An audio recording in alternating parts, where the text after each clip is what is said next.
What's going on, everybody? Welcome back to the Young Gun Show. I'm your host, Will ND, and with me, I got Jackson Johnson. What's going on? What's going on with you? Well, I'm doing pretty awesome. We got Jeffrey from Only Talk Sports. Glad to be here, man. We have Buckeye Mike from the channel Buckeye Mike. Howdy. And we have Austin Williams, big-time Louisville Cardinal fan and Dallas Cowboy fan as well. Go Cowboys. Go Irish. Cards. And before Go Cards. we start Go the show, Bama. from Go the bottom Tide. of our hearts at the Young Go Guns, Tar we Heels wish Hoosiers. you, the audience, a happy, fantastic Valentine's Day. Mm-hmm. And Hopefully prayers out everybody there. got a box of chocolates or something good.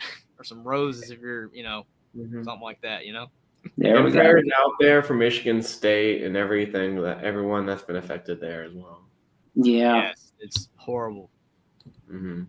yeah. We're saying a lot of prayers for you tonight. First off, in our show tonight, we're gonna congratulate the Alabama Crimson Tide on their first ever #1 ranking. So, congratulations, Since 2000. Jackson. Well, it's pretty cool, but it's actually our second time in school history, and it's the Oh. first time since 2003 where we didn't have any Facebook, Twitter, YouTube, or Instagram. The dark. Yeah, and I was in the womb. Oh man! Wait, It's wait, pretty guys, hold awesome. Huh? What'd you say, Will? Alabama plays basketball? Yeah. I did not know Apparently they Alabama do. played basketball. Mm-hmm. They I'll got say Nate Oates. this is now, shocking not news Avery to me, Johnson. Yeah. Mm-hmm. Well, it's getting to the point where Alabama might be getting better at their basketball than they are at their football. It's all right with me at the moment. Mm-hmm. What does your dad think, Jeffrey?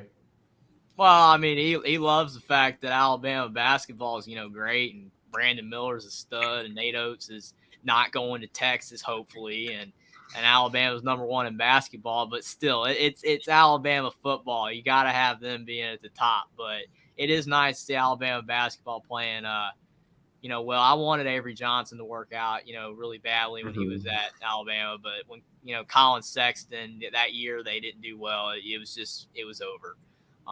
But now, I mean, he's got a team, transfers and freshmen, just the right blend of everything, and they're really good. Mm-hmm. Yeah. All right. Well, moving on to our first game. It is the Crimson Tide taking on the Volunteers. Jackson. The funny thing about this game, Will, is that even though Alabama's lost to Gonzaga and Oklahoma and Connecticut, those three teams that have beaten Alabama have one thing in common: they've all collapsed. So I'll say this is kind of a win-win for Alabama because if they win, they're still #1. If they lose, it's imminent that we're going to see Tennessee collapse even more as the season goes on. So it's kind of a win-win for Alabama, so to speak. Mm-hmm. Jeffrey? I will say, not to cut anybody off, but to Jackson's point, that loss to Oklahoma is going to look bad on the resume. Since Oklahoma's not doing too hot now. Mm-hmm. What do you think about this one, Mike? Sorry about that. Basically, if you look at what Jackson just said about a team falling apart, and he did reference Tennessee falling apart further because they've kind of already collapsed a bit, losing their last two on buzzer beaters per se, but still Tennessee in the top 10, so it's not a massive collapse. UConn's hanging in there, so they haven't completely free fall. They're still hanging in there. Oklahoma, they were already down. So, I mean, I don't necessarily think Alabama, destroyed their psyche or anything because they were already on basically a 500 team.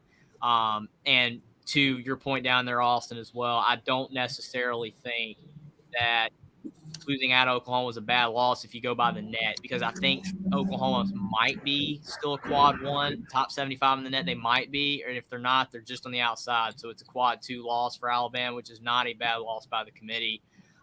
Oddly enough, or whatever you want to call the people that, do it. I don't know if they call it a committee like they do in football, whatever, but it's not really a bad loss. But I'm rambling a little bit on all that. But the point is that on this game, Alabama everyone's probably expecting them to win because I think a lot of people expected Auburn to upset Alabama because it was the rivalry game. It was at Auburn, and Alabama took care of business. But they did lose at Oklahoma, but that was a non-conference game. But the weird thing about this game is that Tennessee is a team that they choke in bad, against bad teams or teams that are worse than them. They play really, really good against teams better than them. It's just for whatever reason, all their best performances this year against teams, they beat Kansas by 14. So it's just weird how that goes. So if Tennessee plays like the Tennessee in those games against the high quality opponents where they give it all they got, I think Tennessee's going to win 79-74 over Alabama. Well, so who's making the first pick tonight? Let's see. Okay. I guess it's me for right now. I guess we're skipping the picks. I'm going to go Alabama over Tennessee on this one. It's going to be an Alabama 75-61 victory over the Tennessee Volunteers. Mike, let's go. What do you think about this one? Okay, so buckle your seatbelts for this one. This is a little long. So first, let's look at Bama. They're the new number one in the country, like Will said to begin the show. Awesome. Great job. Congrats. Brandon Miller. Pay attention to Brandon Miller for Alabama. He's going to be the top guy for Alabama. He is averaging 19 points, 8 rebounds. And he's headed towards a few national awards. The Ohio transfer, Mark Sears, averages 14 points and 4 rebounds. He's a fantastic addition to the squad. He had a breakout performance last month in a road game at Arkansas with 26 points. There's plenty of talent in the rest of the rotation with Noah Clowney averaging 10 and 8 and Rylan Griffin averaging 7 points, 3 rebounds, whose 16-point effort led the path for a road win at Auburn last weekend. Bama excels on both sides of the ball. They have efficient defense despite playing off high tempo, and the D doesn't force many turnovers but rarely allows high shooting numbers.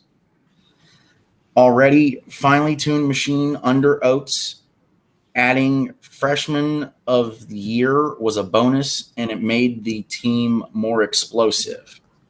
So if we go over and we look across the floor at Tennessee, Tennessee is coming into this game as a desperate dog here. They're desperate because they're starting to fall on that fringe. So they're looking for something to go right for them. They lost a pair of buzzer beaters. To his point, he beat me to it. Last week, dropping games that they should have won, but they're still in good shape. What's up, TGD? How's it going, TGD?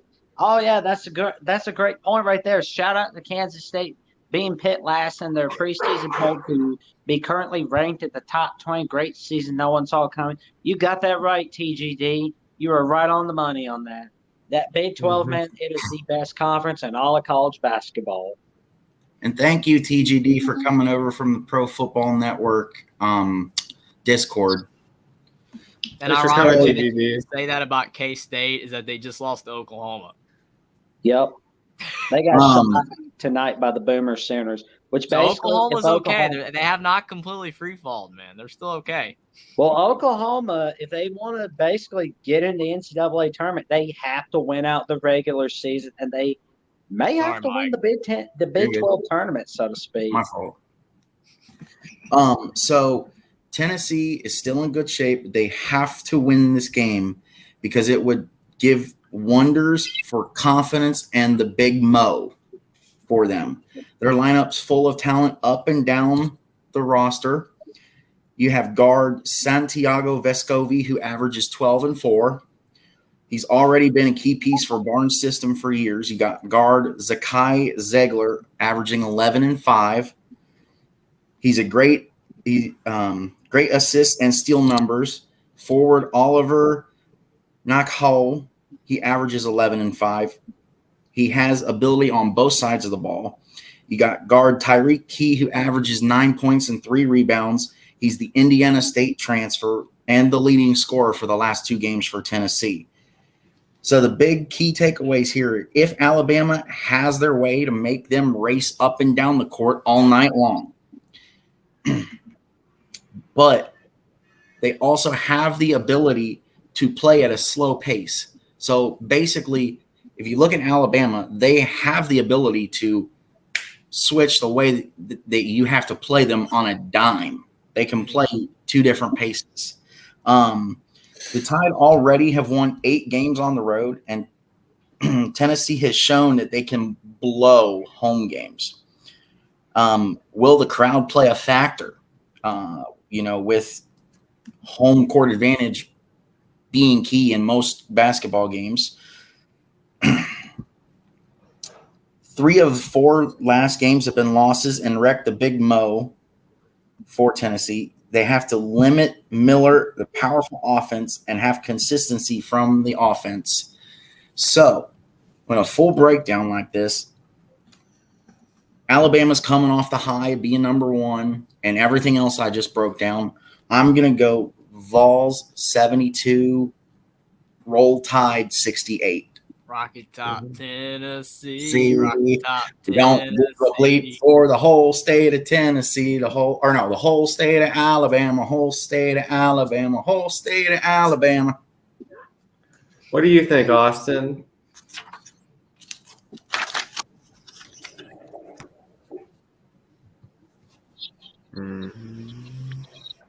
So in this game, it's very interesting because Alabama, they're number 1 for the first time in a long time. Congratulations to Alabama fans, including the man above me, Jackson, and Jeffrey, who's kind of sort of in that fan base. Congratulations, guys. Thanks. But anywho, this is interesting. Interesting because it is in Tennessee. That Tennessee rarely loses at home. That they what's been pointed out, they've lost at the buzzer to Missouri, and they kind of are going on that downward slope a little bit. And I think that's going to motivate them. They see that Alabama's number 1. They're going to come in with a purpose, fight. I think this game here is going to say a lot of what Tennessee is. And this will show us what Alabama is this year as well. Yes, they're number 1 for now, but what good is it if you can't keep it? But I think this will be a really good game. I'm going to pick Alabama. I just think they've got it rolling. I think they want to prove that this is not a fluke. And I think Bama wins 75-62. Ooh. I think 3-pointers are the difference. I mean, to your point, Austin, I do, you do point out that when you become number 1, then nobody's really seemed to hold on to it this year. So, yes, they just freshly became the number 1 squad in the country, but how long can they really hold on to it? Because it seems hard for anyone to stay number 1 for a long period of time. Edward said college sports need to ban Rocky Top from playing.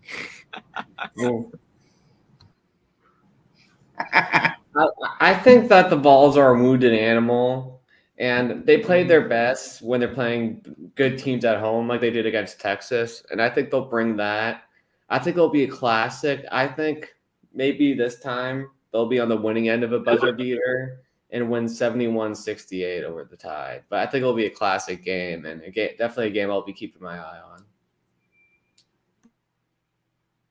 I can't wait for it, man. It should be great. Ooh. What's your pick, Jeffrey? I picked Tennessee 79-74. I did it first. Like I said before, Tennessee's collapse is imminent if they beat Bama. Mm-hmm. And we're all set with our next game. The Xavier going up against Marquette. This was a great game at Xavier, and this time it's at Marquette. hopefully it will be another classic. Yeah. So Jackson's first. Okay. Well, I'm going to go with Marquette 68-60 on this one. Mm-hmm.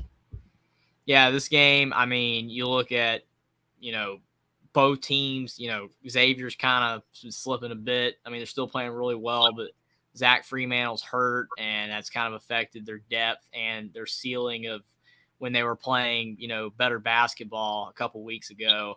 And they're a much better home team. Both these teams are much better home teams. Marquette, I mean, they were on a roll, but they, stumbled recently. I think that the home court will be the difference. I'll take Marquette over Xavier 72-67. Okay. Marquette leads the series 55-27. Marquette's leaders are Cam Jones, averaging 15 points. Oso Igodoro, averaging 6 rebounds. Tyler Kolek, averaging 8 assists. Solely Brown for Xavier averages 16 and 5. And that would be 16 points, 5 assists. And Jack Nunge is averaging 8 rebounds a game. Zach Freemantle is the rebound leader on the team for Xavier, I believe. Unfortunately, he's out right now. Actually, I got news. He's supposed to be out till March, but he is expected to play in this game for some reason. Okay, well, I saw the report he was out till March. So if he's playing in this game, then that report was not telling the truth. Out till March that's 2-3 weeks away. Marquette's attempting a season split to force a tiebreaker for conference tournament standings for other than head-to-head. Marquette is half a game in front of Creighton and Xavier in the standings. A win gives them control of first place. Xavier's been in a funk lately, still an elite offense, just not maxing out like before, and they have a slightly worse defense. Oso passed D. Wade for 7th most blocks by Marquette Jr. Needs 3 more to get Luke Fisher and Dwayne Johnson, not Dwayne the Rock Johnson, for 5th. Yeah, the XFL guy. Cam tied for 6th most threes by a sophomore from Marquette. Need 2 to tie and 3 to pass Darius Johnson Odom and Anthony Peer in tie for 4th. So everything's leaning towards Marquette really needs to win this game. So give me Marquette 87-81. Mm-hmm. Yeah. So like Will said above, the last time these two teams played, it was a classic. It was a very good game. I think we're going to see the same thing here. Both teams are playing for a lot.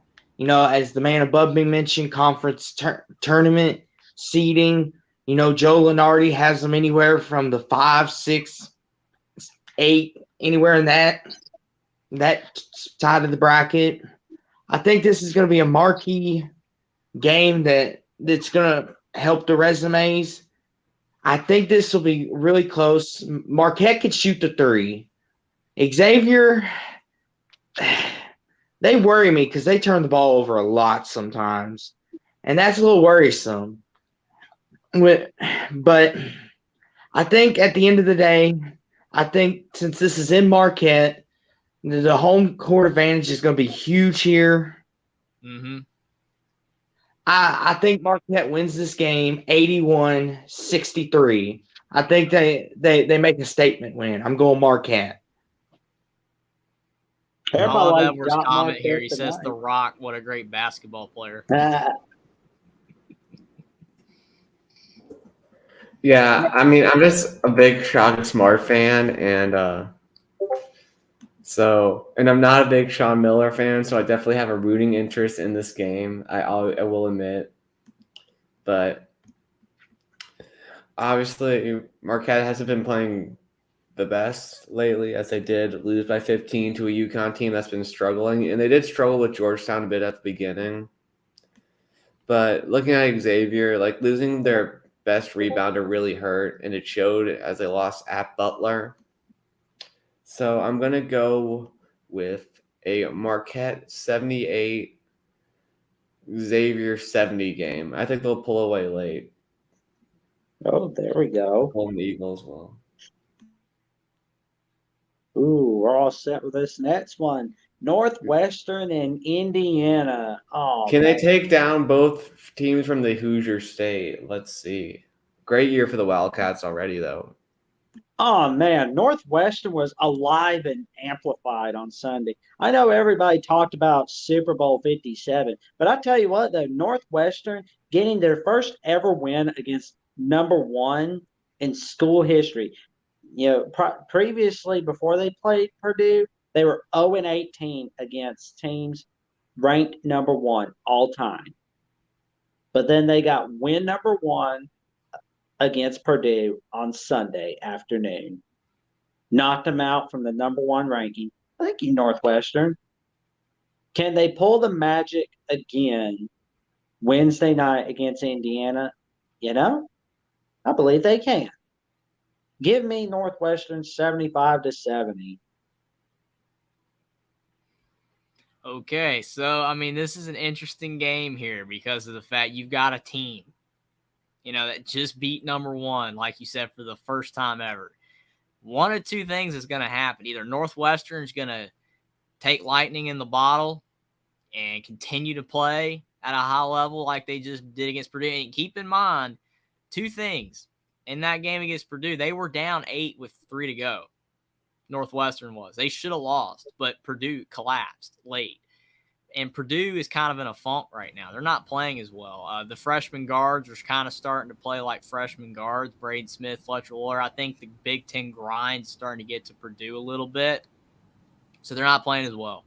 And again, Northwestern pulled it out at the end. They played like one of the top teams in college basketball in the last 4 minutes of that game. I mean, they couldn't miss, and they were just determined to win once Purdue let up on that game.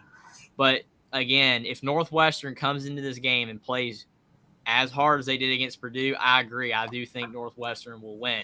But the other, opposite fact of that is that you have a letdown spot. You just beat number one, and then you have a letdown game. You're not going to play as well. Oh, we beat number one. We can beat Indiana, and we already beat them. Even though technically Indiana lost by 1 on their own floor because they didn't have Race Thompson or Xavier Johnson in that game, and Trace Jackson Davis was still hurt with his back, and things were not really going well for Indiana at that time. But they've since turned around, won 8 of their last 9 games. If Trace Jackson Davis can dominate the paint, which he should in this game because Northwestern doesn't have a center. I mean, Trace Jackson Davis even had a great game against Purdue. Even on Edey. He didn't, dominate Edey, but he still had a great game. Northwestern don't have a center that can stop him. And then all you need is the guard play. If Indiana's guard play, if Trey Galloway, Tamar Bates, and Jalen Hood-Schifino, because still probably no Xavier Johnson, if they can outperform Northwestern's guards, they should win this game. I'm going to take Indiana 72-66 over Northwestern. All right. Oh boy. So Northwestern did defeat Indiana 84-83 back on January 8th at Assembly Hall in Bloomington. And I believe the Hoosiers will be hungry for revenge this time around. Do note that Mike Woodson's Hoosiers have gone from 1-4 in Big Ten play to 9-5 in roughly 1 month. Led by who? Mostly on the back of my probably all-time favorite Indiana Hoosier basketball player, Tracy Jackson Davis, or TJD for short. And the finally coming out of the blue because he came off an injury, Jalen Hood-Schifino. The duo did earn Big Ten Player and Freshman of the Week on Monday, and Indiana moved up to number 14. Trace Jackson Davis is averaging 20, 11, and 4. In the sense of team breakdown, if you look, Indiana averages about 77 points a game. Northwestern averages about 68. If you look at a team breakdown, it leans Indiana just because of the points and there only being 5 categories. I mean, Indiana check marks for rebounds per game at 34 to 33. Assists, Indiana 16 to 13. Turnovers per game, actually, favors Northwestern at 10 to 12. And points per game allowed, it favors Northwestern at 62 to 67. So it's going to be a battle. And plus, Race Thompson and Logan Duncombe are expected to be out for Indiana. And Boo Buie that produced 26, 4, 3, 3, and 3 in 37 minutes in Sunday's 64 to 58 win. Robbie Beeren registered 0 points, 4 rebounds, 1 assist, and 1 steal in 19 minutes in the Purdue victory. So I do think it'll be close. It'll be tight. But I do think it leans towards Indiana in this one. I'm going to go Indiana 77 to 71. And I think it's really interesting when you pointed out, that Jalen Hood-Schifino and Trace Jackson Davis won, the Big Ten honors this week for, Player of the Week and Freshman of the Week. Jackson Davis is the first Big Ten player that's gotten 4 Big Ten Player of the Week awards in a row in history. No one's ever done that before. He's gotten the last 4. He's tied them with Zach Edey, but it still counts, even if you tie. He's the first to get 4 in a row, so I think that's insane. Definitely. Oh, I forgot. So this is a game I've been looking forward to it's been a game I've been looking forward to because Northwestern, boy oh boy, have they come around. They're starting to play some great basketball as we speak. And for the Indiana side of things, they had that great win against Purdue, but that Rutgers game, they kind of struggled. Michigan, it took a comeback to get those 2 wins. I mean, Indiana, we all thought they'd have that letdown after Purdue, kind of what we're thinking with Northwestern, and Indiana just seems like they keep playing from behind and they keep finding ways to win, which the old saying is sometimes it's just best to win ugly. You don't always win pretty. But in this game, it's in Northwestern. I'm with Jackson. I think they're going to catch lightning in a bottle. I think that they realize that they're playing some of their best basketball. Indiana's one of the top dogs now in the Big Ten because they're healthy and they're starting to play good again. And Northwestern's coming in saying, "Hey, we beat number 1 Purdue, but Indiana thinks they're big shots now. Let's take them down a notch." I think Northwestern keeps it rolling. I think Indiana, they've dug themselves too many holes too many times, and third time's the charm is going to get them. And I think it's going to be a Northwestern 84 to 75 victory. Northwestern wins. It's going to be one of the tougher ones to pick this week. I mean, Northwestern, they're coming off the huge win, but are they really that good? Or was it just a bit of a fluke? Because they've won 3 straight games, but they beat Wisconsin and Ohio State, who are both struggling this year. So this is going to be tough. And the Hoosiers have definitely more talent and have been playing well as of recently too. But they do struggle on the road, and they barely beat a bad Michigan team on the road. I'm going to go with my gut here. I think that the Wildcats are going to pull it off. 78 to 76. But it could go either way for sure. Well, before we get to our next, Sorry, Jeffrey.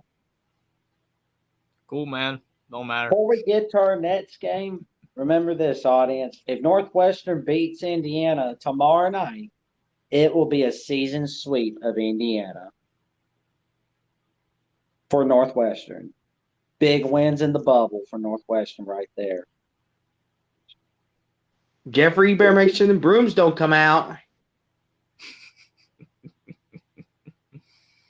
Oh, man. Oh man, another big one in the Big 12. Yes, sir. Another Big State. 12 battle. It's the Frogs and the Cyclones. Iowa State's kind of funny though. On the road, they don't do so hot, but when they're at home, you'd think they were the number one team in all of college basketball. But they didn't show that the other night. They're kind of a funny team, but I do think Iowa State will win this one, 65-63. Mm-hmm. Yeah. This one, I mean, to your point, Jackson, Iowa State looked unstoppable at home, and then they lose to Oklahoma State at home, even though Oklahoma State's playing much better basketball lately. So that does put, a little bit of concern, on the Iowa State side. Can they take care of business at home in this game? But for me, I mean, the answer is pretty simple. TCU does not have Mike Miles right now, and they are falling apart. I mean, when your best player who averages 19 points per game is hurt, you're not going to be as good. And TCU's trying. They're doing everything they can, but they just cannot win games. They collapsed at the end of the Baylor game at home on Saturday. If Mike Miles is playing, they don't lose that game. But he's not going to be back, so I think that Iowa State is going to win this one 75-64. So, I got a question for you guys. Uh-oh, what's the question? Do you know which Power 5 team has used the most unique starting lineups this season? Ooh, I'm curious. The TCU Horned Frogs. Now, it's mostly due to various injuries through the year, but Coach Jamie Dixon's been forced to start a total of 13 unique combinations in his starting lineup. Most disappointing for the Frogs has been the quality of player, often forced to simply watch from the sidelines. TCU's gone in stints without their two leading scorers, Mike Miles and Damian Baugh, and also their leading rebounder in Eddie Lampkin.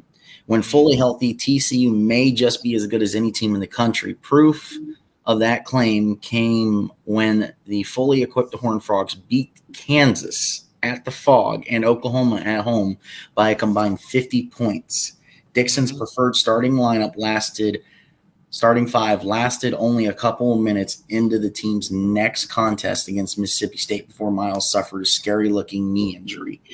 Having avoided major injuries, Miles and Lampkin returned to practice in full today for the first time together since that game. TCU fans won't be surprised to hear that the full roster wasn't able to practice, however. Baugh is questionable to play against Iowa State with what team doctors are calling a, quote, lower body ailment. Baugh's potential absence is a large factor in handicapping this game. The Frogs will certainly want as much of their offensive weaponry available as possible against a tough defensive unit on the road in Ames, Iowa. Now, with Iowa State, so until recently, until their recent string of disappointing efforts, Iowa State's been following up its run to the Sweet 16 last year with another year of impressive play under Coach TJ Otzelberger. Offensive struggles have culminated in 2 consecutive losses for the Cyclones entering Wednesday's game. In fact, dating back to Iowa State's game at Missouri on January 28th, the Cyclones dropped 4 of their last 5. It's important to contextualize the losses for Iowa State in order to properly assess the team's state. 3 of the 4 defeats were on the road. 2 of those 3 losses were quad 1 losses, and the one loss that wasn't of the quad 1 variety was a quad 2 loss at Texas Tech, a game the Cyclones led by 23 points at one stage. The most recent loss at home to Oklahoma State was their first loss at Hilton Coliseum all year. The Cyclones' 56-point offensive output was also the second fewest points they have managed in any game this season. Truthfully, their poor offensive production may be a result of a defense in decline. The Iowa State defense allowed an average of only 61 points a game this season, but in their 3 recent road losses, the Cyclones have allowed more than 75 points in each of their 3 opponents. A struggling defense has led to fewer steals and rebounds, which often lead to easy transition buckets. I'd expect the defensive intensity to be there for the Cyclones on Wednesday for a multitude of reasons. The situation for Iowa State calls for a sense of urgency and heightened defensive intensity. A raucous home crowd in Ames always helps the Cyclones defense to make the opponent uncomfortable, and potential absence of ball would necessitate either a ton of minutes for a hobbled Miles or increased minutes for a Frogs reserve guard. So, with the line being what it is, and it's sitting at -4 in favor of Iowa State, I'm going to go with the Cyclones in this one. I'm going to say 73-69 Cyclones. Yeah, on this game, Mike Miles being missing is a key piece missing for the Horned Frogs. He is their offense sometimes. You know, the first game he missed was against West Virginia. West Virginia, they're up and down, comes and goes. And I picked West Virginia because I thought there might be an upset on the horizon, just for that fact. But no, they were over to overcome that. But, like Jeffrey pointed out, the Baylor game, they lost that at the end, which if he was there, that probably would not have happened, and this would be a completely different story. Iowa State, on the other hand, they're 2 completely different teams. When they're at home, they play some of their best basketball. On the road, not so much.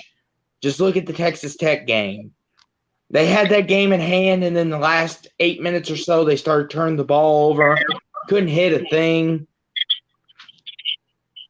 And I think since this is at Iowa State, I think TCU, they're going to miss Mike Miles Jr. big time in this game. I think Iowa State's home crowd's a little too much. I'm going Cyclones 71-63.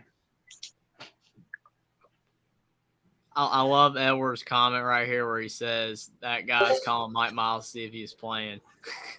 That's funny. Jerron Holmes might be calling the draft scouts, man, because he's having a great year. But yeah, for this one, I just got to keep it a little simple. Iowa State plays really well at home. TCU hasn't been playing well without Mike Miles. So I'm going to go at 83-73 Cyclone victory. They're really tough at Ames.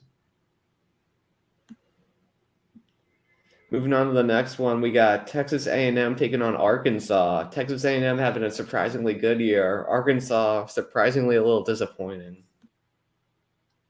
Well, Texas A&M, I'll tell you what, though, second place in SEC has got to account for something. And I think they're going to show that Wednesday night, tomorrow night against Arkansas with a 73-66 victory. So where's this game at? It's at Texas A&M. Yeah. Okay. I see it now. Yeah, because Arkansas, he was on the right, so I was getting confused. I saw in the Discord that it was at A&M, and I see him on the right, so I wasn't sure. All right, so it's at Texas A&M. Yep, correct. That does complicate things because of the fact, A&M, like most teams, has been playing better at home. They've been playing better as of late, and they look like a tournament team. Arkansas has been playing better too. They're getting healthier. They got a big win at Kentucky, and I know that's not, what it normally is, I guess, because Kentucky's not, that great this year. But they look really dominant in that game. I think Arkansas will win again. I'll take them 70-68. You like all Arkansas, huh? Mm-hmm. Old Eric Musselman. So, all right. So Texas A&M is coming into its final stretch of the regular season with just 6 games remaining in SEC play at 18-7 and 10-2 in the SEC, and with some of their toughest matchups left on the docket.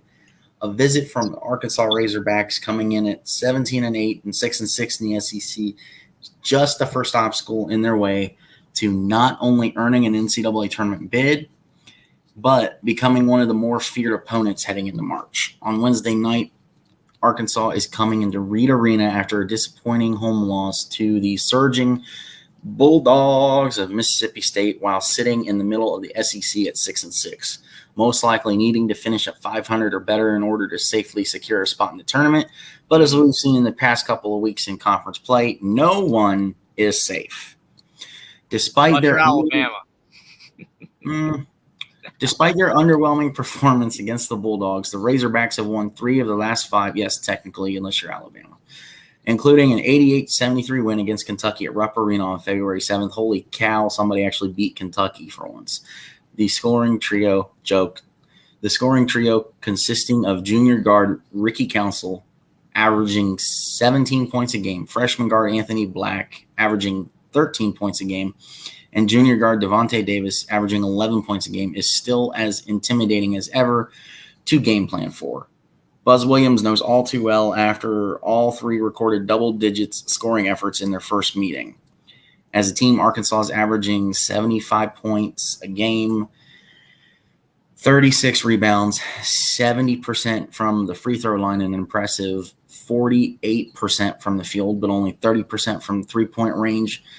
Worse than the Aggies, 33% from deep in comparison. A&M is averaging 75 points a game, 37 rebounds, 75% from the free throw line, and shooting 45% from the field, and a slightly better 33% from deep. Defending the perimeter is a must for the Aggies if they want to avoid a repeat of last month's loss.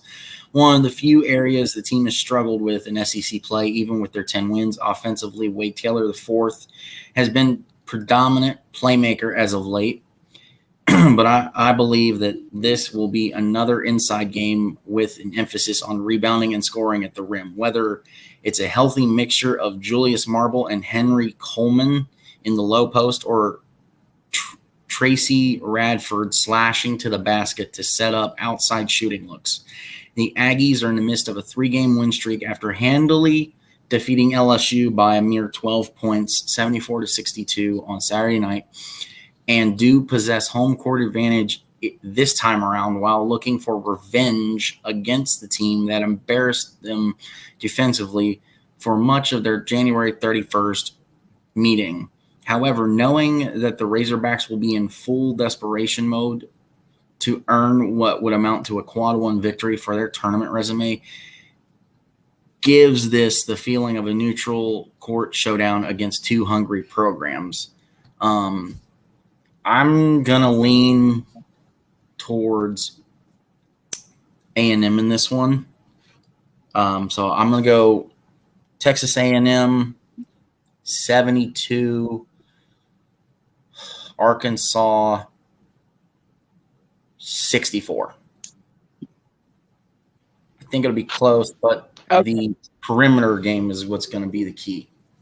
There you go. Buzz Lightyear Williams to the rescue. But anywho, this will be a fun game, I believe. Arkansas, they're a defensive team. They've always been that kind of team that plays some defense. A&M, they could shoot. They can shoot the 3. They're a good transition team. But can they defend the perimeter like Arkansas can? I don't think so. And I think Arkansas, they're going to force A&M into some pressure shots, and it's going to lead to some fast break layups, probably some transition 3s. I think the Hogs are just going to swarm the Aggies. They realize this is March. We're getting close to March, and this is when Arkansas begins to kick it in and they begin their run. And I think Arkansas wins this game off of turnovers. I think they win it 73-54. I think they run them over. Pig suey. Oh man. Do you guys remember when Tyrese Radford for A&M was on that Virginia Tech Sweet 16 team? Man, that's crazy how he just hopped over with Buzz Williams and is still playing with the Aggies. So, but yeah, I mean, I think Arkansas is really hungry and they're playing better. But I feel like this is a rivalry game. They lost the first one pretty bad. They're going to want revenge. The Aggies will. So I'm going to go 80-74 Aggies to win. Nice. Mm-hmm. We got another test for Purdue in this one. See if they can keep bouncing back from that loss in Assembly Hall.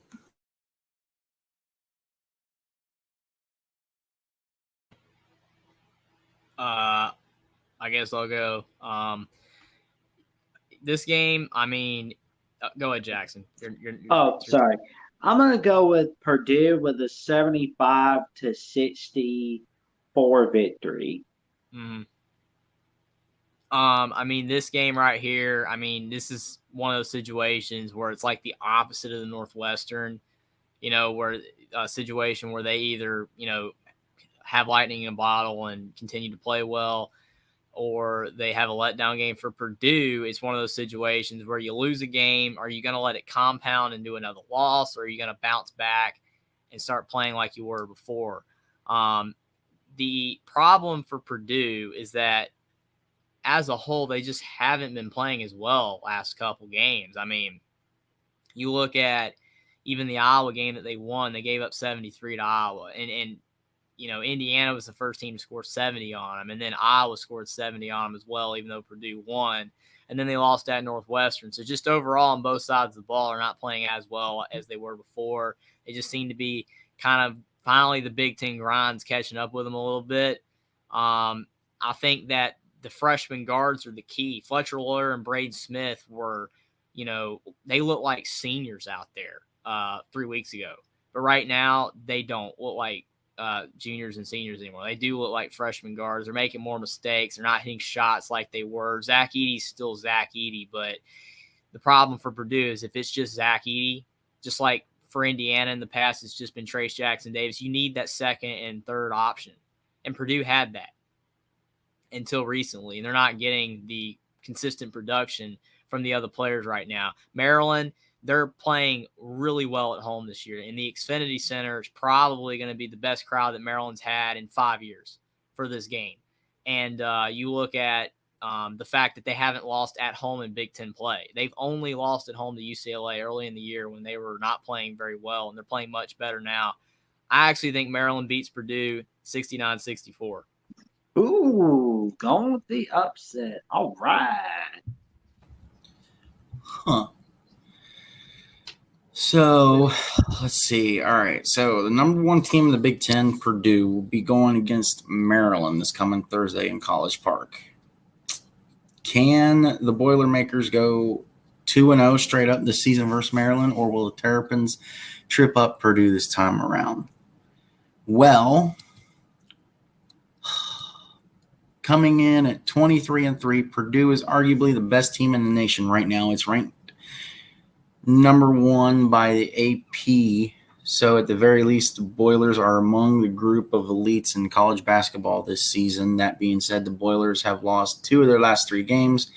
They got stunned on Sunday, as we've discussed a little bit, by Northwestern by 6 and a road loss in Evanston. Purdue made 5 of its first 9 threes in the Northwestern game before going cold from deep, missing all of their final 13 attempts from downtown. Not always going to be that bad for Purdue, though. This is a team that went to Evanston54th in Division I basketball with 120 points per 100 possessions, adjusted, and second in Big Ten play with 54% efficiency field goal percentage.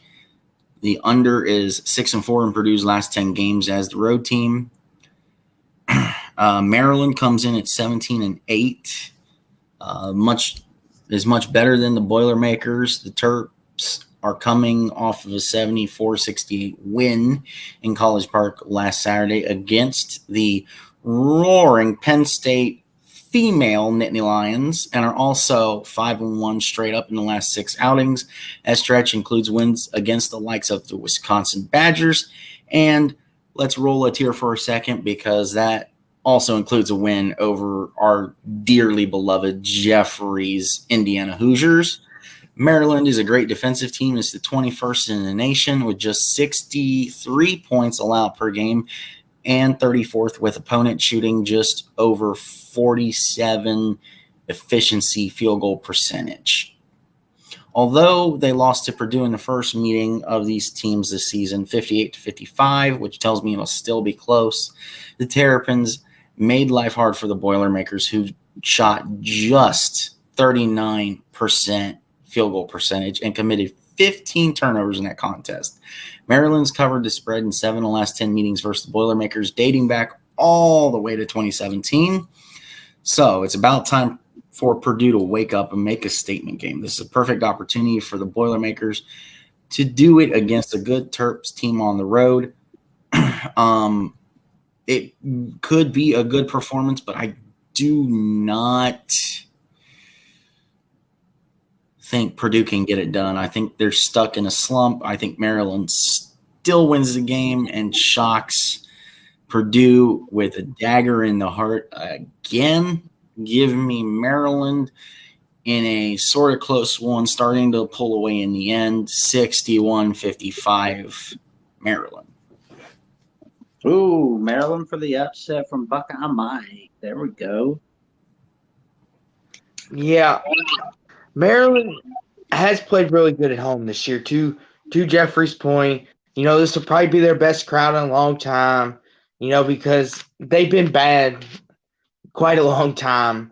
And I'm glad they're enjoying their season they're on, because you don't know how many of these you'll get or how many you will get. Just look at Louisville and Indiana, for example. We were in slumps for so long we didn't get to enjoy them as fans, me and Jeffrey. I'm glad Maryland gets to enjoy this somewhat, that they're back again, hopefully. But yeah, in this game, it's going to be, up to Zach Edey. If he does what he continues to do, he can probably win this game by himself if he wanted to. But like Jeffrey said, it's going to come down to the guard play. Can they act like seniors and juniors like they did early in the year, or are they just going to be the freshmen and sophomores like they are? I think this is a close game, but I think Purdue wins. I know they're reeling, but I think Purdue, they still want to be a 1 seed in the tournament. I think Zach Edey goes for anywhere from 25, 30, maybe even has 15 rebounds on top of it, and maybe throwing a couple dimes. I'm going Purdue 88-61. It's crazy how bad Maryland is at home and how good they are on the road. Like, they only lost to UCLA at home, but on the road, they've only beaten Minnesota and Austin's beloved Louisville Cardinals. So it's so crazy how different the splits are. But I think Maryland will keep it going at home. I mean, UCLA is a great team. I mean, they weren't playing the best then as well, and they've rolled through everyone else in the Big Ten at home, and I think they're going to do it against Purdue too. I think they'll win it 80-78 Terps. Mm-hmm. Next one, we got a clash in the pack, Utah and Arizona. So, yeah, you've got it's Jackson. I forgot. Go ahead, Jackson. Go ahead. I'm going to go Arizona 75-61. All right. So you got Utah. They beat Arizona already at home. And Arizona is a weird team because of the fact they have had some dud games in the Pac-12 this year. They lost to Washington State at home. They lost at Oregon. They lost at Stanford, and they lost at Utah. Now, granted, Oregon's playing better, which about 2 weeks ago when I picked Oregon to win at Arizona State, you guys were like, man, Oregon's horrible. They're coming around, though. I know they just lost to UCLA, but to Will's point, UCLA clearly is playing like the best team in the Pac-12 right now. And Dana Altman always seems to get the Ducks playing better toward the end of the season. But Arizona, it's about consistency. I think talent-wise, I think they might be the most talented team in the Pac-12, or they have the highest upside, but they do choke in games. To be fair, they did lose 3 of those games on the road. The only one they lost at home that they shouldn't have lost was Washington State. I could definitely see Utah winning this game, but I will try to give Arizona the benefit of the doubt. I'll take Arizona 70-67.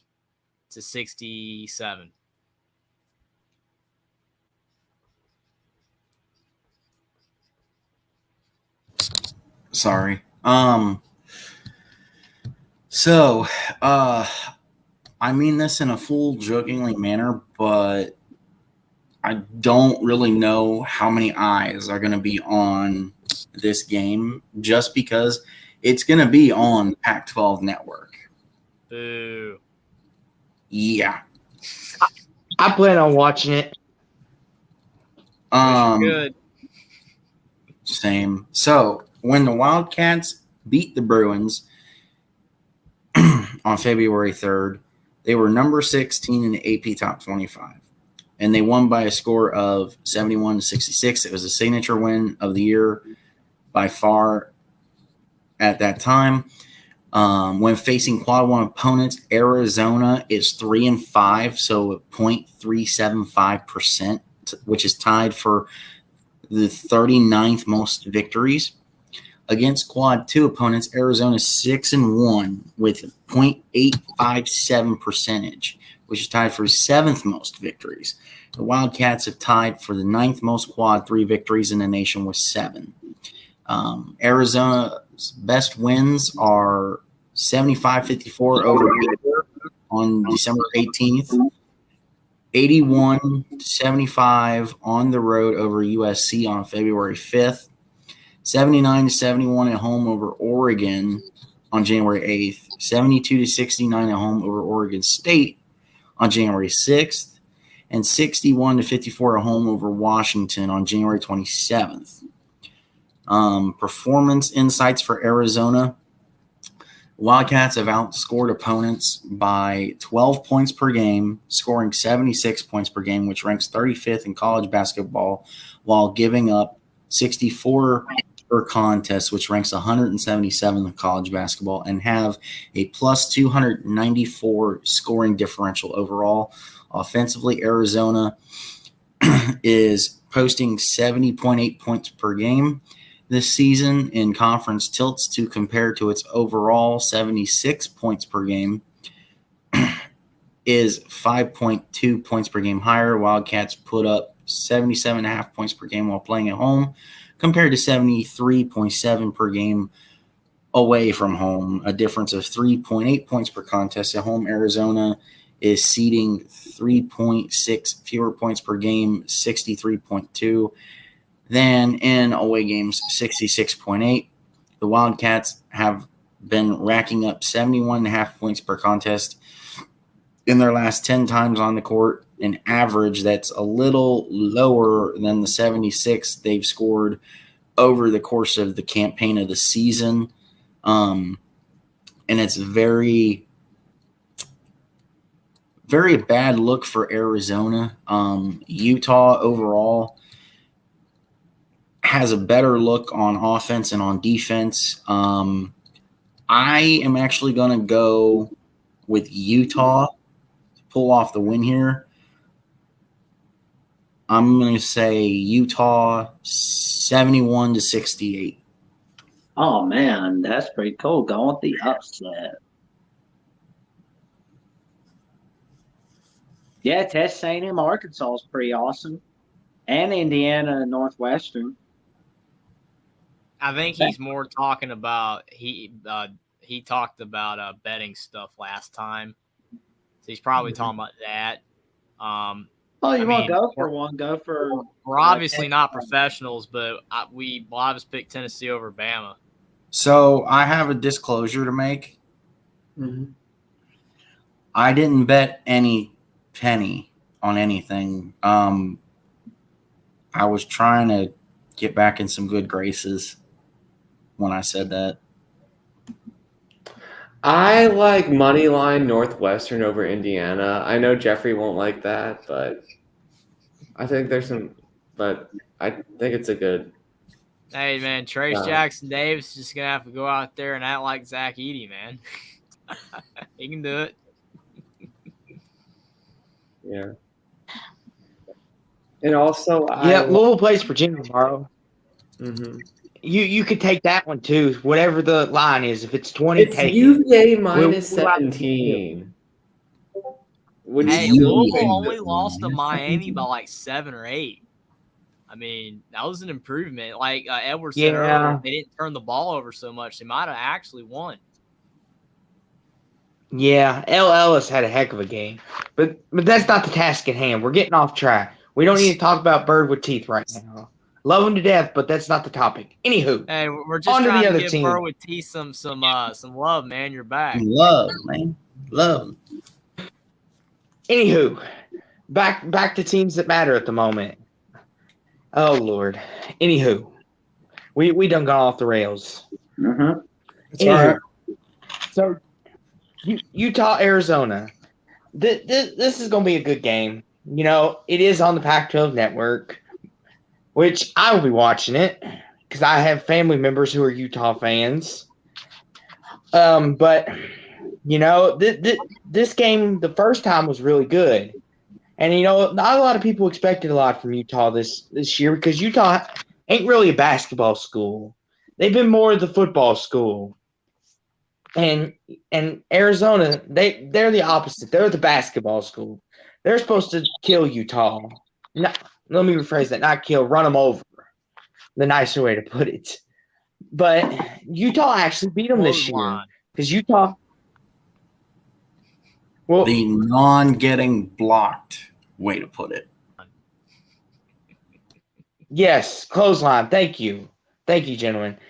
But Utah, they come around in basketball. Like Buckeye Mike said, their offense and defense has improved tremendously. And from what I've seen of Utah basketball, I think if they can get some recruit classes and they're in the Pac-12, you know, USC and UCLA are leaving. Who knows? Maybe in a couple years they have a full takeover. Basketball, football, all sports Utah takes over. But in this game, I think since it's in Arizona, I think Arizona at home, they're just a different team. I want Utah to win, but I'm going to take Arizona 71-70. They win at the buzzer. Good pick. Good pick. Onward to Will's pick. Yeah, I'm also going to go Arizona. I mean, they should win, but even though Utah has been playing well, I'll go 78-70 Cats. Ooh. And onward to the assembly rivalry, I like to call it, because they're both, I believe they are both called assembly halls. Illinois, yeah, but Indiana. There's only one true assembly hall now. No, I'm sorry. Yeah, I'm sorry. It's in Champaign. Now, will our non-alcoholic assembly hall friends, our non-alcoholic assembly hall I'm friends, kidding. It's the true assembly hall. Champaign, you're not assembly hall. Love you, Illinois, but you're not assembly hall, man. So can the Hoosiers sweep the Illini? Let's see what Jackson has to say. I'm gonna go with Trace Jackson Davis, Indiana Hoosiers, for a 71-62 rebound on Saturday against the Illinois Fighting Illini. You look at this game, Illinois, they have been up and down. I mean, and all around, to be honest. I mean, they can't figure out whether they're good or not. I mean, at times, Illinois looks like a team that's potentially, if Purdue didn't exist, the best team in the Big Ten. But then Illinois just tanked. Like they lost to Penn State tonight, even though Jalen Pickett had a monster game of 41 points, the most points for any Nittany Lions player since 1961. But still, Illinois just cannot figure out whether they're good or not. Now, last year, Illinois did go on the road and won at Indiana. But this is a different Indiana team, as Mike Woodson and Trace Jackson Davis have both pointed out several times. This is a different team. It's going to be a sold-out crowd at Assembly Hall. And I could see an upset here because Illinois, when they play really well, are capable of pulling this off. And Indiana did win at their place. So, there's a chance they could come in and, and pull off an upset in their own right. But I'm going to go with Indiana to beat Illinois 77-74. Just as a total joke, do we really need to ask you for a score and who's going to win for an Indiana game? Why? Complete joke, but you know what I mean. I mean, well, to be honest, remember I was picking against them every game, and then they lost against Maryland because I picked Maryland. I was doing the reverse psychology thing, and now I'm just picking them every time until they lose. So, and then I'm going to probably reverse it. It's like back and forth here. Because they're healthy now. As previous, Jeffrey, they weren't healthy. Well, I mean, and to your point and my point, when I was the savior for Indiana to begin with, the man on screen wearing the Indiana jersey that you can hardly tell it's Indiana, but if you watch enough, you know it's him, is the reason Indiana is actually good. Yes. He has defined Indiana basketball, and he has made Indiana basketball relevant again. I think we can agree on that. Mm-hmm. So if we look at this game itself, you got Illinois, which will try to continue their climb in the Big Ten standings, hosting Indiana on Thursday. Illinois rattled off 4 consecutive wins, including a 78-60 smash throttling at Minnesota on Monday.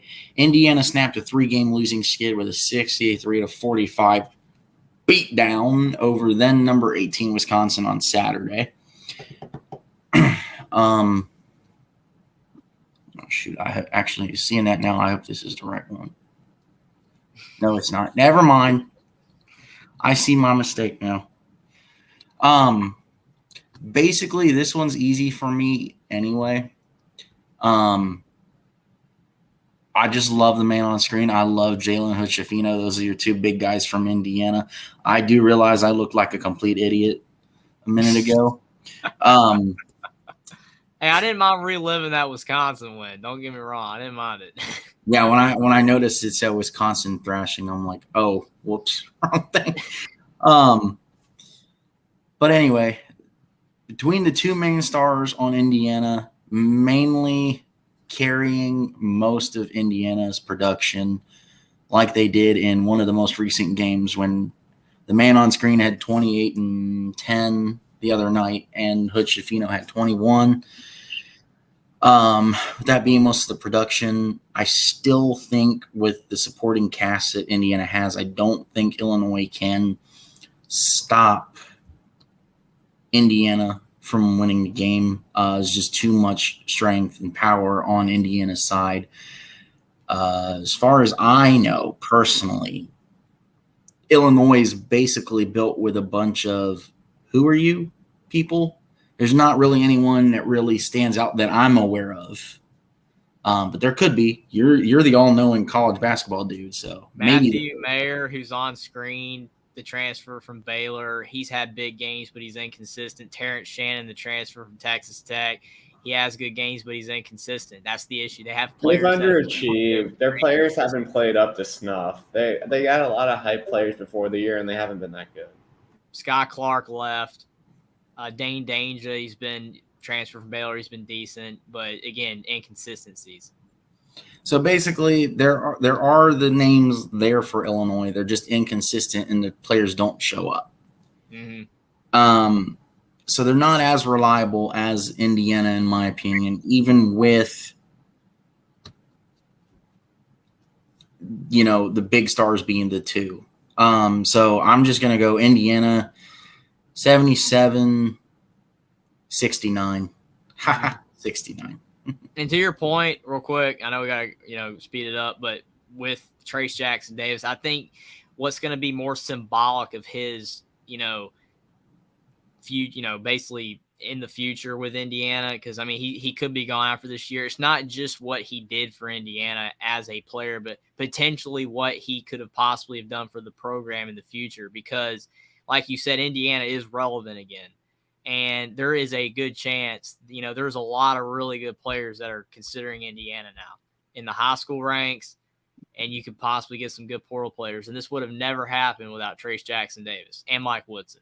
So, I mean, to me, that's the bigger thing, is that if Indiana's good consistently from now on in the future, you got him to thank, because he turned the program around. Must be nice, Jeffrey, over there in Indiana land. I digress over here in Cardinal land. Anywho, back to the point at hand. So Illinois, Indiana, in Assembly Hall, the famous arena, the one everyone comes and pays and sees. This is going to be a good game. Illinois, they've been a team, a lot of people have picked in years past to win the Natty, Final Fours, Elite Eights, because they had all that talent, but they ended up squandering it, and that's their fault. They had their shots, and now I had Indiana losing to Northwestern. I think now in this game, I think they come back home. I think they get it together, and Illinois, they're holding on with all they got. I just don't think they have enough with Indiana. I think when Indiana plays at home in front of that rocking crowd, there's something different about that arena. Just ask Kentucky in 2011 what happens when you go there. It's just different. And I think for that reason, and Trace Jackson Davis arguably being the player of the year in college basketball, I think Indiana beats Illinois 81-66. Hoosiers win. I think it'll get ugly. I'm going Hoosiers 83, Illini 60. I think the Hoosiers will pile on. And next up, we got the rematch from one of the bigger upsets, this time in Lexington, between Kentucky and Tennessee. Oh, I think Kentucky is going to beat Tennessee in tight fashion with a 68-67 victory. Yeah, you can almost, chalk this one up as Kentucky's last stand here.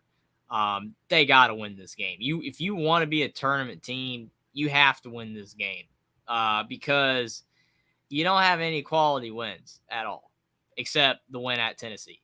That's it. Like, you look at their resume, and that is it. They beat Michigan, but Michigan hasn't been very good. So that's literally their entire resume of quality wins. And, basing off of that, I picked Tennessee to beat Bama, then that's going to boost Tennessee back up. And potentially it could be a letdown game here. And it's on the road. Tennessee has struggled on the road for the most part. Kentucky, though, has not been as good at Rupp as they've been in the past. They've lost games. I mean, they lost to South Carolina, man. South Carolina beat them. Arkansas beat them. Kansas beat them. I mean, they're penetrable at home. Like, this is not like Indiana or, even Duke, for the most part, like not losing at home, for the most part. Even Duke doesn't really lose at home much, even this season. It's like, I just think that overall, the home crowd has to be the difference, and you've got to win the home games if you're going to be a tournament team. Like in the Power Five, especially when you're in the SEC and the Big Ten, if you win all your home games in conference, you usually make the tournament, because that's 10 games. If you're in a 20, conference, game, whatever, like the Big Ten, they play 20 games. If you win your 10 home games, usually you get it. No, I think maybe the SEC still plays 18, so 9 and then 1 road game. So Kentucky has that road game, but the problem is they've lost the home games. So they have to get this game. It is imperative that they win this game. And I picked Kentucky to beat Kansas, and they lost. I did pick Arkansas to beat Kentucky, and Arkansas did win. I'm riding the Hogs right now, but I don't trust Tennessee, so I will take Kentucky 69-65, but they have to win this game if they want to make the tournament. For sure. To your point, Jeffrey, we've done this once before. This is kind of I don't mean this in a negative way, but for your thinking perspective, this is a bad game to pick right now just because we don't know the outcome of Tennessee, Alabama. Because the pick for this game really lays on Alabama, Tennessee to really have an idea of who will win this game. Not a bad game to pick. I'm just saying, again, not trying to be negative about it. But I say it because of my next words. Let's say if Tennessee wins against Alabama, you now have both teams who are fighting for their lives still.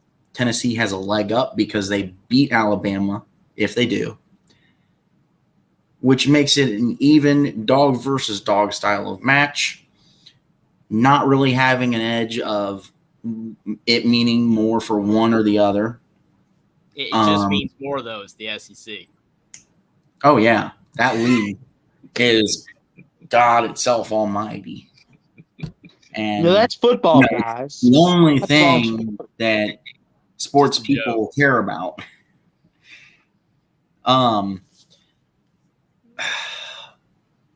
I think as much as I want to go Tennessee, I think Tennessee could actually, if they win, Tennessee could fall into the trap of coming in off way too big of a high after beating the number one team. So if Tennessee wins versus Alabama, I'm going to go Kentucky 70-64. If Tennessee loses, the game means a little less, but I think Kentucky will still show up because I think it all lays again on Tennessee, because if they lose, Tennessee could still come in riding a low point of, depending on if it's a blowout or not, we almost had them, could have beat them, and then they just don't show up because they're in the rut. Yeah. For this game, I don't like Kentucky. I'll say it right here, right now. I don't like Kentucky. I don't like anything about them. They're our in-state rival. I don't want to see them in the tournament. The only time I ever want to see them in the tournament is when we play them and then we could beat them. But that's not going to happen. But in this game, I'll try to keep my bias aside. But in this game here, it all depends on Alabama, like the two above me said. If they beat Alabama, then we could see Kentucky. They're already going to have all their chips in the middle of the table. This is, like Jeffrey said, almost the last stand time. A lot of teams are getting to that point now. Before we hit March, it's the last stand. It's everything you got, leave it all out there. There is no tomorrow. And if Tennessee loses, then Tennessee could come in moping and maybe they could take their frustrations out on Kentucky. Maybe it's wishful thinking. But since this is in Tennessee, I'm going to pick the Vols. They play better at home. I'm going to pick the Vols 63-57. I'm gonna lean Vols to pull it out to avoid the sweep. 77-60. I will say, if Tennessee does lose, to Alabama and then lose to Kentucky, they're still only on a 4-game losing streak. Yeah, you could basically at that point count them out of the tournament for sure. Maybe an NIT bid, but oh, you talking about Tennessee? Yeah. No, they're gonna make tournament. No, yeah, they're ranked. They're gonna make tournament. Like a top 4 seed right now. They're number 10 in the country. Yeah, they're good. They're good. Kentucky's the one that's like on ice. Tennessee's fine. I mean, what's the record right now? I mean, they're like 19-6, 18-19-6. So they'd have to lose every game if they were even to potentially miss a tournament. Well, thank you. Now I don't feel so stupid for making my last comment because you didn't even know offhand. I think They're 19-6. 19-6. I was, yeah. Well, this is a big one in the Big 12 for sure. The Jayhawks and the Bears. Is that Baylor? You can't even tell. Yeah, he's dunking it. Yeah. Mm-hmm. Sorry. You should have maybe got a better angle. Yeah. Yeah. Okay. So this game's at Kansas, right? Let's see. I thought it was at Baylor. Who's it at? I'm getting confused with all the pictures are sometimes not matching up with where they're. If you go by the way he's been doing the pictures, Baylor's at home because he's been putting the home team on the right. So he's basically been doing it the way you would read it off of like an ESPN graphic. It's at Kansas. Oh, Will. That's what I'm saying. I was rushing. They already played, and they lost at Baylor. Yeah, my mistake. Lost at Baylor. But yeah, so I just want to get that right. So we got a date at Fog Allen. So yeah, I mean Kansas has been interesting. Like at home, they haven't really been dominant at times. Where like they barely won, and obviously TCU destroyed them. But TCU's not the same anymore at this point. But Kansas is playing better lately. I mean, they kind of had their brief skid like me and Austin were talking about, and people were like, oh, is Kansas falling off the edge of the earth? No, they had a little skid, and now they're okay. They're playing a lot better. And they beat Texas on Big Monday. So I think they're doing just fine. I think that Baylor is rock solid. They've been playing so much better lately. I mean, they're like 19-6 right now as well, just like Tennessee, and Baylor was 10-5 at one point. So they've won 9 of their last 10 games. But I'm going to go with Kansas because it's at home and they're playing really well right now. 80-79. I think this will be close. Oh, I'm going to go with a Baylor victory, 75-71 on the road. Buckeye Mike, your pick. I think Kansas has a lot to prove. And, they were coming out of a first half scare that Jackson and I were going back and forth on last weekend when they played Oklahoma, because Oklahoma looked like at the time through the first half they were going to take them down to the wire. Then they came out of half, and Kansas was just like, nope, we're going to Kansas City versus Philadelphia you. Yeah, that was so funny. I saw y'all's comments where it was like, oh, man, it looks like Oklahoma might get an upset. And then Kansas clotheslined them in the second half. It was sad for the Sooners. But the Sooners, beat K-State. So, hey, everything's good. 13-13. Everything's all right. I mean, I think Baylor is on another level compared to Oklahoma. So I think Baylor can definitely make it close. It is at Kansas, like we determined and looked silly determining on live. Yeah, I had to pull it up. I couldn't remember. And then I remembered after the fact that I remembered.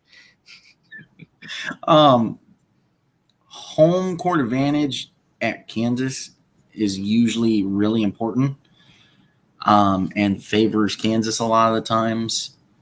So I'm going to go Kansas 74, Baylor 73. Bill Self's got like an 89% win percentage at home. I mean, that's insane. Yeah. Something crazy like that. Mm-hmm. Yeah, this right here's got impact on the Big 12 tournament seeding because they're both 9-4 in Big 12 play as we speak today.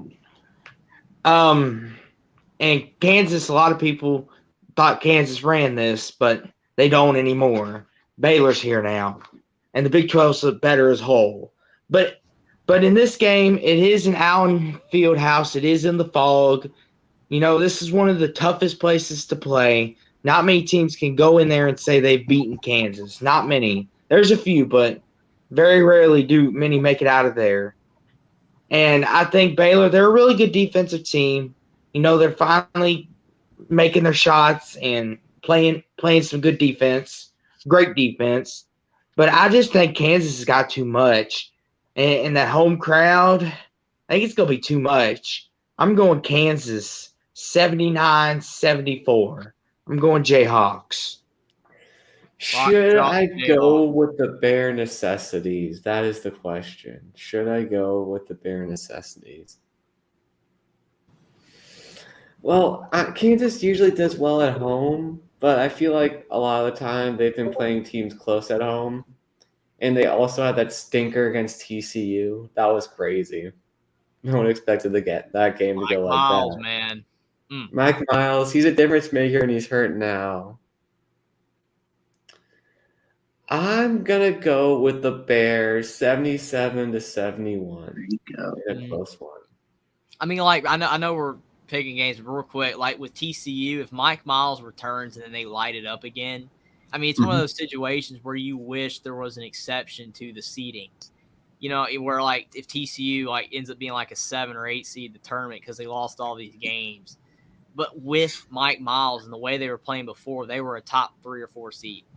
And that's what's frustrating. Like, they're not going to be that now, even if he returns and they're playing much better again. But the way they were playing before, they should be a top 3 or 4 seed. It's frustrating. That should be like the only time that you wish the team was seeded higher. And obviously, that's only if Mike Miles is back, because that's when they're a 3 or 4 seed. Do we think that this is starting to trend to where maybe we don't get a national champion for the 3rd straight year out of the Big 12? Oh, it's definitely possible, man. I mean, the Big 12, I mean, they have, you know, theoretically on paper, 5 teams that you could at least see a shot of them winning the whole thing. I mean, obviously, the top teams is more likely Kansas and Baylor or Texas if they could actually play in the tournament.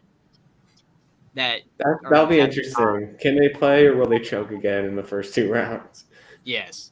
That's going to be really interesting to see. But, I mean, yeah, I can definitely see the Big 12 winning another one because 3rd straight national title to be exact. And if Kansas wins, they'd be the first team to go back-to-back since who did do it last? Gators. That is interesting. Oh, Gators. 06-07 with Al Billy Horford. Donovan. It's been a while. Al Horford, Joe Kim Noah, who was Joe. Billy Donovan at coach. Yep. Coach Donovan. They knocked off the first time the Kevin Love, Russell Westbrook led UCLA Bruins, and then the most dominant Ohio State team in a long time. Yeah, Greg Oden, Mike Conley. Greg Oden, man. I was hyped for him in the NBA, but it didn't work out. It's like Roy Hibbert, man. I mean, Roy Hibbert should have dominated the NBA. Greg Oden should have dominated. It just didn't happen. Oh, yeah. These days, Injuries. Yeah. These days, Coach Donovan has the Chicago Bulls fighting for that 10th playoff spot in the Eastern Conference. With my Wizards. Oh, there you go. Shouldn't have got rid of Thomas Bryant, man. Everybody's regretting getting rid of Thomas Bryant, the Wizards and the Lakers. Yeah, he was good for the Lakers, man. It's like, oh, I'm calling for the ball, and LeBron gets the record, and it's like, let's get rid of him. All right. So this game, I know for certain, is in Raleigh. NC State UNC rematch. And the first game, unfortunately, got marred by the Turquoians. And let's just say they're not very good. Yeah. Let's hope Turquavian Smith doesn't get injured again, and let's hope that each team can finish healthy. That most definitely, we want everyone to be healthy for sure. This game kind of seems like North Carolina's last stand a bit, so it's a big game for the Tar Heels. Yeah, it's like the Kentucky-Tennessee thing, but this time Carolina's on the road. Mm-hmm. Honestly, I gotta go with North Carolina State, and it's a 69-65 victory. That's a good one, Mike. I will say that I mean, I want to pick Tar Heels here. I mean, they need a win. I mean, if you're gonna be a preseason #1 team, you got to at least make the tournament. Like biasness aside, you can't miss the tournament here. I mean, that's just a horrible look. But things are trending in that direction. I mean, I think they're in a little bit better shape than Kentucky right now because they don't have the quad 4 loss to South Carolina. I mean, Kentucky has that win over Tennessee, and North Carolina doesn't really have that marquee win, but they don't have the bad loss either. But Carolina needs this game, and they were able to beat NC State at home. But I will take the Wolfpack 75-70. I think that NC State's been really good at home. Terquavian Smith is a fantastic player. And Jarkel Joyner and DJ Burns have been great as well. They just have a much better team than they do in the past. And North Carolina is playing very uninspiring basketball. So if Carolina's going to get more shots to make the tournament, it's going to have to be after this game. So I have a love-hate relationship with the state of North Carolina, and I have for years because I go back and forth with the two big, well-known, big-name teams in the state when it comes to college basketball. I seem to have a stretch when I like North Carolina, and it was under Roy Williams. And then I had a couple of stretches with Duke and Flippy Flop. For a while I liked Duke and Coach K and J.J. Redick. Oh, my God, J.J. Redick was a freaking monster, man. Dagger threes all the time from the corner and everything. Lights out shooter. The closest thing to Ray Allen and Steph Curry back then. And Steph Curry wasn't even a thought of yet. Anyway, see, Austin, we all get off topic. Anyway, enough of the struggle bus. I love the underdog stories and the positions that they're in. Because, it just means more for an underdog, not a conference for a team every night in every game because they're an underdog. To your point above me, you great awesomeness above me, North Carolina, you're welcome. North Carolina has been playing wishy-washy basketball. NC State has been steady with consistency, whereas it's more not North Carolina playing like that. I think North Carolina wants to come out, get an important quad 1 or quad 2 win wherever NC State lies in that, and just punch little brother in the mouth.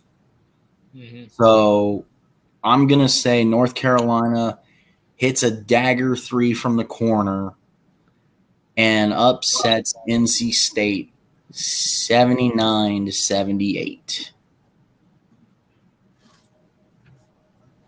I can see it. Yeah. Jeffrey, you can relate to me on this one. This is not the North Carolina of old because when me and Jeffrey were kids, North Carolina was like the team, and when it gets close to March and February, they look like the best team in basketball a lot of times. This isn't the same one anymore. This is far from it. Same with Duke. I know Duke's not in this conversation at the moment, but they were like that. In this time of year, Coach K, Roy Williams had North Carolina and Duke playing their best basketball. This is not them anymore. And NC State, they could shoot the 3 really well. But, to Jeffrey's point and Buckeye Mike's point, this is the last stand. And who would ever thought we'd be talking about North Carolina on last stand? Normally they would have had their tournament ticket punched and ready to go. It'd just be where are they being seated. I think this is a got to have a game both ways because NC State's coming off the bad loss. North Carolina has got to have it more. And I think desperate teams do desperate things. I think we see maybe a 30-point game out of Caleb Love or a 25 30-point game out of Baycott. I'm going North Carolina because I think that they realize they need this and they're in danger of missing the tournament. I'm going North Carolina 86-80. I mean, sorry, Will, before you go real quick, but I mean, it is nothing wrong with the slide. Slide looks great, looks awesome, good job. The North Carolina guy, if you just look at the guy on screen, he looks deflated. He looks like, oh my God. I kind of did to fit the theme that the season No. was I know. going. I'm not complaining. I'm just saying, like, the way we've been talking about North Carolina, starting with Mr. Awesome above me, because y'all are awesome, but I have to differentiate everyone. So Mr. Awesome greatness above me. North Carolina is deflated, and they're just not, to his point and our points, the North Carolina of old, the North Carolina of, Tyler Hansbrough and all the greats that played. One for of my first college North basketball memories is him with a mask against Duke. He was wearing that mask. Yeah, that was one of my first memories as well. I was a little kid. I was like 4. I mean, watching that, but I remember it barely. But, I mean, the thing about Carolina, real quick, I know we got to go, but, like, the thing about North Carolina this season is that it literally all it's coming down to is Caleb Love making shots like he did last year when they got rolling. Because think about it. He wasn't making shots all season last year. They were on the bubble, and then when they played Duke at Duke in Coach K's final game, he turned it up, and then they just rolled through the tournament. And he was on fire. Brady Manick last year was key. He was hitting shots. Who's not hitting shots? Pete Nance has not replaced him well. Pete Nance is not Brady Manick. So that's a problem. And then you have Baycott, still Baycott for the most part. He's playing pretty well. RJ Davis, he's been about the same, maybe a little worse, about the same. Leaky Black's actually improved, but they have no bench. So it's essentially Caleb Love has to make shots like he did last year at the end of the season. And Pete Nance needs to be more like Brady Manick. And if Carolina could get that, they could be really good still, but they're not getting it right now. Your turn, Will. I think Terquavian Smith is going to have a 30-point game. I think he's going to be so mad that North Carolina injured him and ruined the chance to win at the Smith Center and take it to the Tar Heels. So I think he'll do it, and I think it'll be a 70.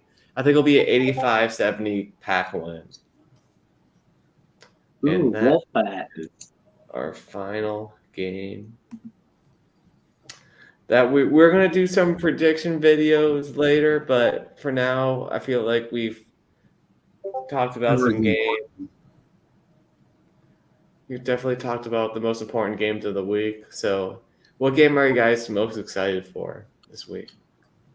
Honestly, I'm really excited about that Indiana Northwestern game. That's what's got me really excited. Alabama, Tennessee is insane as well. Both of those. I mean, you got a lot of good games. Tennessee, Kentucky, to see if Kentucky can get back in the tournament picture. Just a lot of good games. For me, it comes down to 3 that we covered.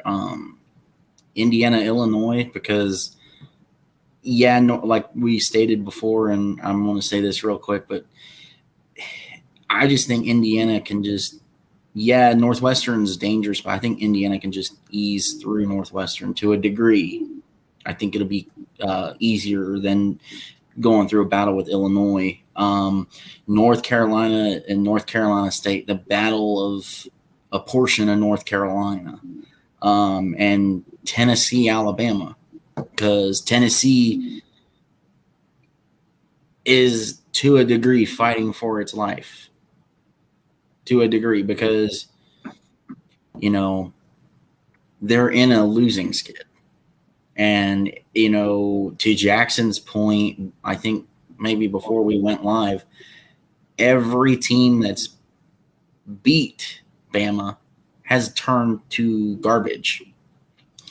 So the trick would then be, if Tennessee does knock Bama off, is Kentucky the one to come out with the win? So that one is interesting to me as well. I'm most excited about. Oh, I'm just going to say real quick, the Utah-Arizona game, Northwestern Indiana for me. Go ahead, Will. I'm excited for the Baylor Kansas game. Battle at the top of the pack, the last two champs, both teams playing really well. I think that'll be So a many good phenomenal game. games. Oh yeah. So check And- us out on Thursday. We got another show going on there, and it's going to be great. Like, comment, subscribe, and click on the notification bell, and we'll catch you next time. Subscribe to all of us if you like our content, guys. Thanks for being here.